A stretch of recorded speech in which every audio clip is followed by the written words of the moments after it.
जय श्री कृष्ण। प्रिय दर्शकों, निर्मल चंद्र ज्योत्सना से उद्भासित नंद प्रांगण में व्रज पुरंदरियों के तालबंध पर श्री कृष्ण चंद्र नृत्य कर रहे हैं। व्रजेश दुलारे, अपनी बाल्य चेष्टा से विमोहित करने वाले, हम सब तेरी बलिहार जाएं, तू नाच दे नाच दे। बलराम अनुज यह ले, थेई थेई थेई तत्त थेई। इस प्रकार मनोहार करती हुई व्रज सुंदरियां ताल देने लगीं एवं श्री कृष्ण चंद्र नाचने लगे। आज से 15 दिवस पूर्व अशोक आलवाल अर्थात थाले में अर्घ्य समर्पण करते हुए वृक्ष शाखा की ओर से व्रजेंद्र बाहसी ने अपने नीलमणि का सर्वप्रथम नृत्य देखा था। जननी अशोक पूजन भूल गईं, अर्घ्य पात्र हाथों में ही रह गया। निर्निमेष नयनों से नीलमणि का अद्भुत अस्फुट गायन, रुंझुन ताल समन्वित नर्तन देखती हुई न जाने कितने समय तक के लिए वे आत्मविस्मृत हो गईं। इसके दूसरे दिन प्राणों की उत्कंठा लिए व्रजेंद्र आए। पुत्र का वह मनोहर नृत्य उन्होंने देखना चाहा, किंतु पिता को देखकर श्री कृष्णचंद्र किंचित संकुचित होने लगे। जननी ने उन्हें गोद में उठा लिया, कपोलों को बारंबार चूमकर वात्सल्य की धारा में स्नान कराने लगी। जब इस रस धारा में वह संकोच बह चला, तब जननी उन्हें पुनः मणिभूमि पर खड़ा करके प्रोत्साहन देने लगी। बस जननी का प्रेम निर्बंध और पिता के प्राणों की लालसा दोनों ने श्री कृष्णचंद्र को नचा ही तो दिया। नूपुर की रुनझुन ताल पर करताली देते हुए वे नाचने लगे। उनके साथ व्रजेंद्र का मन भी नाचने लगा। इतना ही नहीं, शरीर से सर्वथा निकलकर व्रजेंद्र का मन उस नूपुर ध्वनि में ही मानो विलीन हो गया। मन शून्य व्रजेंद्र प्रवाल स्तंभ पर अपने शरीर का भार दिए अपलक नेत्रों में उस छवि को भरे एक पहर के लिए अन्य सब कुछ भूल गए। अब तो व्रजपुर में यह लहर सी दौड़ गई। दल की दल व्रज वनिताएं श्री कृष्णचंद्र का यह नृत्य देखने आने लगी। श्री कृष्णचंद्र भी मुक्त हस्त होकर अपनी यह मधुरमा वितरण कर रहे थे। केवल इतना ही नहीं, वे इस पर अनेकों अन्य बाल्य सुलभ चेष्टाओं की पुट भी लगा देते थे। मानो श्री कृष्णचंद्र की शैशवधारा क्रमशः गंभीर होती जा रही थी। पहले बुदबुदे उठे, फिर धारा फेनिल हो उठी, फिर उसके वक्ष स्थल पर तरंगें नृत्य करने लगीं और फिर उसमें आवर्त अर्थात भंवर बन गए। इस प्रकार पहले उनके मुखारविंद से अस्फुट स्खलित शब्द निस्सरित हुए, उसके पश्चात उज्ज्वल हास्य रंजित तोतली वाणी निकली, फिर मधुर गायन नर्तन आरंभ हुआ और फिर ये नृत्य गीत अत्यंत मनोहर बाल्य भंगिमाओं से संपुटित होने लगे। एक अद्भुत लीलामृत धारा व्रजपुर में प्रवाहित हो रही थी। इस धारा का, इसके एक कण का आस्वाद इंदिरा तो स्वप्न में भी न पा सकी, किंतु व्रज वनिताएं अंजलि भरकर पान कर रही थीं, इसमें अवगाहन कर रही थीं। निगम इसके स्वरूप निर्धारण में संलग्न थे। महेश सोच रहे थे शेष की समस्त युक्तियां समाप्त हो गई थीं, पर किसी ने भी पार नहीं पाया कि यह लीला सुधा धारा क्या, कैसी, कितनी अद्भुत है। ओह, रूप यौवन भार से दबी किन्नरियां जिन्हें कभी न देख पाईं, वीणा की झनकार से विश्व को विमोहित करने की सामर्थ्य रखने वाली गंधर्वांगनाओं के दृष्टिपथ में जो कभी न आई, पाताल के सुर दुर्लभ वैभव की अधिकारिणी नाग तरुणियाँ जिनका कभी अनुसंधान न पा सकीं, उन श्री कृष्णचंद्र को गोबर पाथने वाली अभीर बालाएं करताली दे देकर सूत्रबद्ध कप की भांति नचा रही थीं। श्री कृष्णचंद्र भी सर्वथा उनके भाव का अनुसरण करते हुए नाच रहे थे। नृत्य मात्र नहीं, उनके प्रत्येक मनोरथ की पूर्ति, प्रत्येक आज्ञा का पालन कर रहे थे। एक गोपी कहती, मेरे लाल, वह पावड़ी उठाकर मेरे हाथों में दे तो दे। यह सुनते ही श्री कृष्णचंद्र जाते, अरुण नव किशलय हाथों में व्रजेंद्र की वह काष्ठ निर्मित पावड़ी अर्थात पादुका उठा लाते, गोपी के हाथों में रख देते। दूसरी गोपी कहती, मेरे प्राणधन, शक्ति लगाकर उस पीढ़ी को तो उठा ला। यशोदानंदन जाकर पीढ़े को क्रमशः अपने घुटनों पर, फिर उदर पर रखते, फिर मंद मंद गति से चलते हुए ग्वालिन के सम्मुख जाकर उसे रख देते। तीसरी नंद नंदन को पीठ वाहन के श्रम से श्रमित सा देखकर कहती, मेरे हृदयधन, सोहनी अर्थात झाड़ू किसे कहते हैं तू जानता है? उसे तू मेरे हाथ में दे दे तो जानूं। नंद नंदन पद्य राग निर्मित चौखट की आड़ में पड़ी सोहनी की ओर सलोनी चितवन से देखते, फिर उसे उठा लाते, गोपांगना के हाथों पर रख देते। चौथी पूछती, नंदलाल सीढ़ी पर चढ़ तो भला। श्री कृष्ण वैदूर्य रचित ग्रह चूड़ा से संलग्न स्फटिक निश्रेणी की ओर दौड़ पड़ते, चढ़ने लग जाते।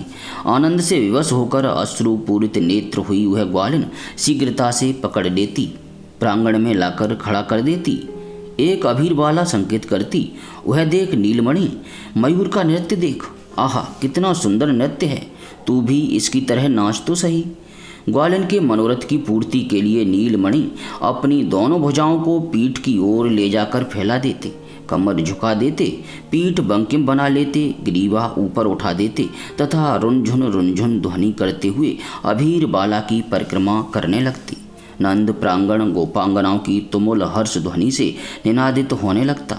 कोई गोप बाला प्रश्न करती, बता मेरे लाल, भ्रमर का गुंजारव कैसे होता है। उसकी बात सुनकर श्री कृष्ण कुछ क्षण उद्यान से ओढ़ कर आते हुए मधुमत्त भ्रमर की ओर देखते, फिर उसी का अनुकरण करते हुए गूं ध्वनि करते। गोपिकाएं अट्टहास करने लगती, श्री कृष्ण भी उनके स्वर में मानो स्वर मिलाकर हंसने लगते। कोई ग्वालिन द्वार देश तक दौड़ने की आज्ञा देती, नीलमणि दौड़ पड़ती।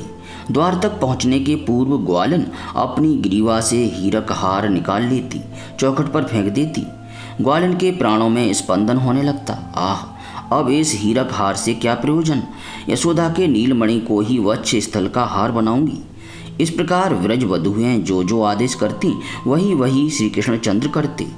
करने के पश्चात तोतली बोली में पूछते भी कि री चतुर हूं ना। अवश्य ही जब किसी का निर्देश पाकर वे बाट आदि भारी वस्तु उठाने जाते और वह न उठता तो रोने भी लग जाते, पर रोते ही जननी दौड़ पड़ती, हृदय से लगाकर अरुण अर्धरों का चुंबन करने लग जाती। इतनी छोटी आयु में ही वे अनेक बातें सीख गए थे। उन्हें तोतले शब्दों में शिशु सुलभ मुद्रा में व्रज सुंदरियों को सुनाते, सुनाकर उनकी ओर प्रत्याशा भरी दृष्टि डालते और फिर हंसने लग जाते। व्रज सुंदरियां भी उत्तर के बदले उन्हें भुज पास में बांध लेती। गोप सुंदरियों के आनंद का पार नहीं रहता। वे तो अपना समस्त गृह कार्य सभी सेवा शुश्रूषा भूल चुकी थी। जागने से सोने तक छाया की तरह श्री कृष्ण और बलराम का अनुगमन कर रही थी। क्षुधा पिपासा से भी वे ऊपर उठने लगी थी। श्री कृष्ण के इन मधुमय चरित्रों से निरंतर मधु का निर्झर झरता था। वे उसे पी पी कर मत्त होती जा रही थी। श्री कृष्ण लीला रसपान से छकी इन व्रजांगनाओं के लिए अन्य समस्त अमृत राशि निसार हो चुकी थी। अन्य तुच्छ अति तुच्छ वैसे एक सुख की वासना उनमें जागृत होने की बात तो अत्यंत दूर, योगींद्र मुनीन्द्र वांछित मुक्ति सुख भी इस परमानंद की तुलना में उन्हें नमक जैसा कटु प्रतीत हो रहा था। प्यारे प्रभु प्रेमियों, कभी स्वजनों का आनंद वर्धन करते हुए श्री कृष्णचंद्र बाहुक्षेप करते, ताल ठोंकते। उस समय गोपिकाएं कदाचित कह बैठती, नीलमणि तेरी अपेक्षा तो राम में बल अधिक है। यह सुनकर श्री कृष्ण अपने चूर्ण कुंतल मंडित सिर को हिला हिलाकर असम्मति प्रकट करते। रोहिणी नंदन राम भी अपने अनुज की ओर देखकर हंसने लगते। गोपांगनाएं दोनों को पुचकार कर पास खड़ा कर देती। स्वयं दो मंडलों में विभक्त हो जाती। एक मंडली श्री कृष्ण को अधिक बलवान बताती, दूसरी रोहिणी तनय राम का पक्ष समर्थन करती। फिर तो श्री बलदाव के साथ श्री कृष्णचंद्र नन्ही सी भुजा फैलाकर लिपट पड़ते। दोनों परस्पर एक दूसरे के प्रति अपना प्राबल्य दिखाते हुए से कभी श्री कृष्ण ऊपर तो राम नीचे, राम ऊपर तो श्री कृष्ण नीचे, इस प्रकार एक परम मनोहारी अभिनव मल्ल कीड़ा की रचना करते। अपनी इस बाल्य माधुरी से व्रज सुंदरियों को हंसा हंसा कर लोट पोट कर देते। दोनों भाइयों की शोभा भी वे जब कभी भी एकत्र होते अद्भुत ही होती।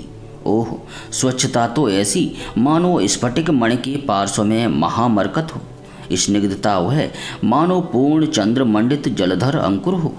सौरम्य सौकुमार ऐसे मानो पुंडरीक अर्थात उज्ज्वल कमल के सहित नीलोत्पल विकसित हुआ हो। सुखमयी चेष्टा ऐसी मानो हंस वलित यमुना लहरी हो। श्री अंग कांति ऐसी मानो ज्योत्सना खंड समन्वित तिमिर अंकुर हो। तब से आज एक पक्ष पूर्ण हो रहा है। श्री कृष्णचंद्र का नृत्य दर्शन, गान श्रवण, क्रीड़ावलोकन ही व्रज सुंदरियों की अविच्छिन्न दिनचर्या है। अब इस समय कोजागरी अर्थात अश्विन पूर्णिमा की रजनी में जागरण करने के मिस से वे नंदालय में एकत्र हुई हैं तथा महान आश्चर्य है, आज अभी तक श्री कृष्णचंद्र भी निद्रित नहीं हुए हों। कैसे? उन्हें तो जगत के समक्ष, जगत के अनंत योगींद्र मुनींद्रों के सामने अपनी अप्रतिम भक्त अधीनता प्रकाशित करनी है। अपनी अतुल भृत्यवश्यता को प्रकट करते हुए ही तो वे प्रतिक्षण विरज रामाओं के संकेत पर नित्य नूतन बाल्य चेष्टा का विकास करते थे, विरज को आनंद में निमग्न कर देते थे। फिर आज जब शत सहस्त्र गोप सुंदरियां अंतर हृदय में श्री कृष्णचंद्र की कोई नई सी चेष्टा देखने की लालसा छिपाए आ रही हैं, उस समय वे सो जाएं, यह कभी संभव है? वे तो उनकी वासना की छाया लेकर उनकी कल्पना से भी सर्वथा परे की एक अतिशय कमनीय बाल्य भंगिमा ग्रहण करने जा रहे हैं। योग माया के सजाए हुए रंगमंच पर अवस्थित होकर वे तो प्रतीक्षा कर रहे हैं कि गोप सुंदरियां आएं और अभिनय आरंभ हो। उनके नेत्रों में आज निद्रा कहाँ, इसीलिए गोप सुंदरियां श्री कृष्णचंद्र को जागे हुए ही पाती हैं। दिन की भांति ही उन्हें सर्वथा निरालस्य एवं चंचल देखकर नचाने लग जाती हैं। श्री कृष्णचंद्र भी थेई थेई थेई तत्त थेई ताल पर पद संचालन करते हुए नाच रहे हैं। व्रजरानी समागत गोप रामाओं की समुचित अभ्यर्थना इस समय नहीं कर पा रही हैं, पर उन्हें देखकर उनके आनंद का पार नहीं, क्योंकि नंदरानी सोच रही हैं ये जागरण रखकर श्री नारायण का नामोच्चारण करेंगी। उतने समय तक मेरे नीलमणि को कोई विपत्ति स्पर्श तक नहीं कर सकेगी। तृणावर्त निधन के दिन से जननी अत्यंत सावधान जो रहती हैं, और तो क्या, समीर के झोंकों से तरुपत्र प्रकंपित होते देखकर चंचल पत्रों की ध्वनि मात्र सुनकर वे पुत्र को गोद में उठा लेती हैं। केवल व्रजरानी ही नहीं, व्रजेंद्र भी अतिशय सजग हैं। उन्होंने अपनी महती सभा में सर्वसम्मति से उसी दिन यह निश्चय कर लिया है, नियम बना दिया है। यह गोष्ठ तो दुष्टों का आवास बन गया है, इसलिए दोनों बालकों को अंतर्गृह में छिपाए रखना ही चाहिए। इसीलिए उस दिन से श्री कृष्णचंद्र तोरण द्वार से उस पार न जा सके। विशाल मणिमय प्रांगण में ही तब से उनका लीला मंच बना हुआ है। उसी मंच पर इस समय नूपुर की स्वर लहरी झनकृत हो रही है। व्रज तरुणियाँ श्री कृष्णचंद्र का नृत्य देखकर तन मन प्राण न्यौछावर कर रही हैं। अचानक नृत्य का विराम करके श्री कृष्णचंद्र हंसने लगते हैं तथा समीपवर्ती मंथन गगरी की ओर देखते हैं। गगरी में गगनस्थ चंद्र प्रतिबिंबित है। इस प्रतिबिंब ने ही श्री कृष्णचंद्र का ध्यान आकर्षित किया है, अतः वे और भी समीप जाकर उसे देखते हैं। सोचते हैं यह ऐसी सुंदर वस्तु क्या है। फिर कुछ क्षण बाद जन्नी से पूछते हैं, री मैया, गगरी में यह अत्यंत उज्ज्वल क्या समाया हुआ है? जननी पुत्र की बोली बात सुनकर केवल उनके मुख कमल की ओर देखती हैं, कोई उत्तर नहीं देती। उत्तर न पाकर श्री कृष्ण किंचित दूर खड़ी हुई जन्नी के पास जाकर अंचल पकड़कर फिर प्रश्न करते हैं। इस बार जन्नी हंसकर कहती है, मेरे लाल, यह चंद्र प्रतिबिंब है। श्री कृष्ण विस्फारित नेत्र होकर आश्चर्य में भरकर बोले, यह चंद्र है? उत्तर में जन्नी के मुख से निकल पड़ा, हाँ मेरे प्राणधन, यह चंद्र है। प्रिय भाई बहनों, फिर तो श्री कृष्ण के उल्लास की सीमा न रही। हाथों को नचाकर ताली पीटकर वे बोले, मेरी मैया, तू इसे गगरी से निकालकर मेरे हाथों पर रख दे। नंदरानी हंसने लगती हैं। व्रज सुंदरियां हंस हंसकर लोटपोट हो जाती हैं, किंतु श्री कृष्ण जन्नी के अंचल का छोर पकड़े बारंबार कह रहे हैं, री, उसे निकाल दे, शीघ्र निकालकर मेरे हाथों में दे दे। जन्नी पुत्र को अन्य बातों में भुलाना चाहती हैं, पर वे तो भूलते ही नहीं, बल्कि रोना आरंभ करते हैं।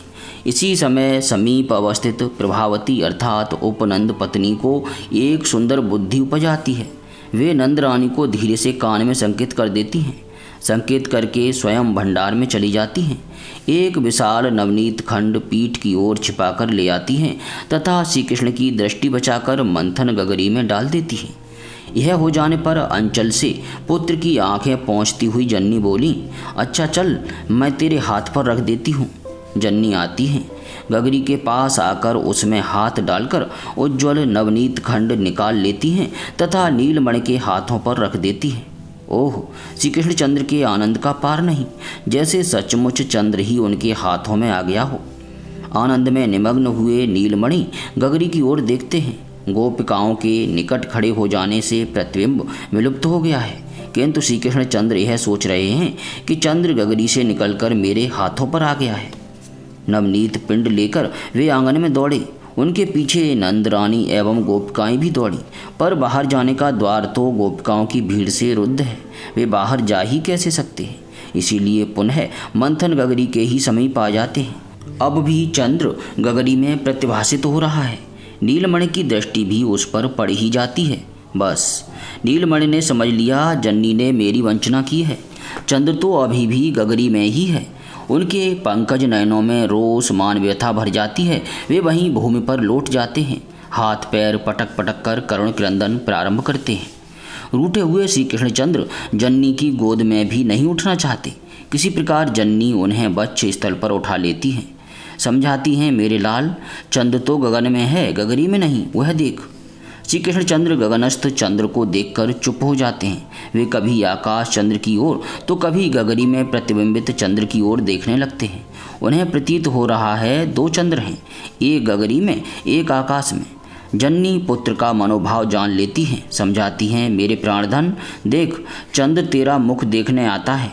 तू जब गगरी की ओर देखता है तब चंद्र गगरी में आ जाता है, तू आकाश की ओर देखता है तब आकाश में चला जाता है। जन्नी के इस उत्तर से नीलमणि का यह समाधान तो हो जाता है कि चंद्र एक है, पर इससे क्या हुआ? उन्हें तो चंद्र जो चाहिए उसे पाने के लिए वे उपाय सोचते हैं एवं चंद्र को ला देने के लिए जन्नी के सामने पुनः मचल जाते हैं। हठीले पुत्र को जननी बार बार समझा रही हैं, किंतु श्री कृष्ण मानते नहीं। जन्नी समझ नहीं पाती कि कैसे समझाऊं। वे सोच रही हैं, गगनस्थ चंद्र को दिखाकर मैंने भूल की। कुछ देर सोचती रहकर फिर जन्नी बोली, अनहोनी कहो भई कन्हैया, देखी सुनी न बात, यह तो आहे खिलौना सबको, खान कहत तेह तात। अच्छी बात है, खिलौना ही सही, तू इसे ला तो दे, मैं खाऊंगा नहीं, इससे खेलूंगा, मैं इस खिलौनों को लूँगा ही। श्री कृष्णचंद्र पहले की अपेक्षा भी और अधिक हट कर बैठे। अब व्रज सुंदरियाँ एक नई युक्ति करती हैं, निर्मल पात्र में जल भर देती हैं। उस जल पात्र में जन्नी चंद्र का आवाहन कर रही हैं। कुछ देर इस भांति चंद्र को आने के लिए बार बार निमंत्रित कर जन्नी जल पात्र को भूमि पर स्थापित कर देती हैं एवं उल्लास भरे स्वर में कहती हैं, इस बार श्री कृष्णचंद्र का मनोरथ मानो पूर्ण हो गया। वे आनंद में भर जाते हैं, क्योंकि जल पात्र में उन्हें चंद्र के स्पष्ट दर्शन हो रहे हैं। वे गोद से उतरकर चंद्र को पकड़ने के उद्देश्य से अपने दोनों हस्त कमल जलपात्र में डाल देते हैं। झलमल झलमल करती हुई चंद्र परछाई विलीन हो जाती है। ठीक उसी समय योग माया प्रेरित एक शुभ्र मेघखंड आकाश चंद्र को आच्छादित कर लेता है। श्री कृष्णचंद्र दृष्टि फिराकर आकाश की ओर देखते हैं, वहाँ भी चंद्र नहीं है। जन्नी से पूछते हैं, री मैया, चंद्र कहाँ चला गया? मैया उत्तर देती है, मेरे लाल, तू उसे हाथों से पकड़ना चाहता था, तुझसे डरकर वह पाताल में भाग गया। पाताल क्या है? श्री कृष्ण ने अतिशय आश्चर्य में भरकर बड़ी उतावली से पूछा। जन्नी को अब कहीं पुत्र को बुलाने का सूत्र प्राप्त हुआ। वे बोली, मेरे नीलमणि, पाताल की बड़ी सुंदर कथा है, चल तुझे पाताल की कथा सुनाऊं। यह कहती हुई नंदरानी नीलमणि को हृदय से लगाकर सैया मंदिर की ओर चल पड़ती हैं। व्रज सुंदरियाँ, हम कोजागरी का जागरण करने आई हैं, यह कहकर आई थीं। अतः वे ब्रजेंद्र के नारायण मंदिर की ओर चली जाती हैं। वहाँ जाकर वे जागरण कर भी रही हैं, पर उनके नयन मन प्राणों में तो श्री कृष्णचंद्र छाए हुए हैं, इसलिए वे नारायण का नामोच्चारण तो भूल गई हैं।